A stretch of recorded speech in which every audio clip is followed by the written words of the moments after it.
after they eat something and find out how much it increases their blood sugar. So you could see how sensitive you are to it. Personally, if a relative had diabetes, I would not recommend dates.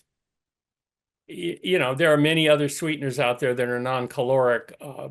So, you know, stevia, any of the various sweeteners out there might be a little bit better than dates. But dates would be one of the healthiest plant-based whole food sweeteners that I can think of for everyone, just would need to be limited with a diabetic. Now, if that diabetic's low in saturated fat, they might be able to eat a whole date and not raise their blood sugar because the blood sugar would then go right out into their cells and not be stuck in the blood circulation, which is the whole point of my talk. Mhm. Erythritol is much safer. Xylitol is the old one. Erythritol is a sweetener, slightly minty, non-caloric sweetener that is fun to use in baked goods and anything you want to sweeten. And it has 0 calories. So for diabetics, it's very easy. It comes in a white powder form, so it can substitute for sugar. It is not as sweet as sugar.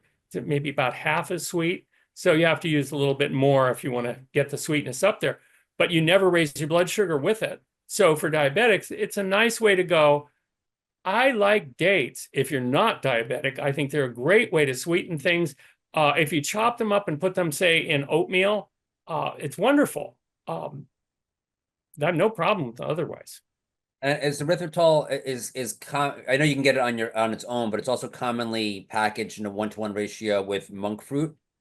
How's monk fruit? Monk fruit could be okay, but I mean erythritol is simpler. It's a different thing. Right. Erythritol, you know, it's made.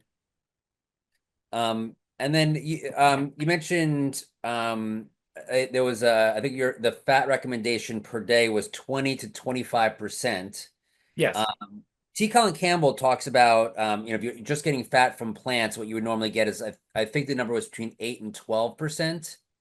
And he said that's totally fine. What are your thoughts? Is that way too low? What are your thoughts on that? It's not a thought, it's an analysis of, you know, I feel like if I was rich, I'd say, send me a diet with 8 to 12% of calories as fat, and that satisfies the human needs for essential fatty acids and vitamin E and carotenoid absorption and you know, give you a very, very large amount of money.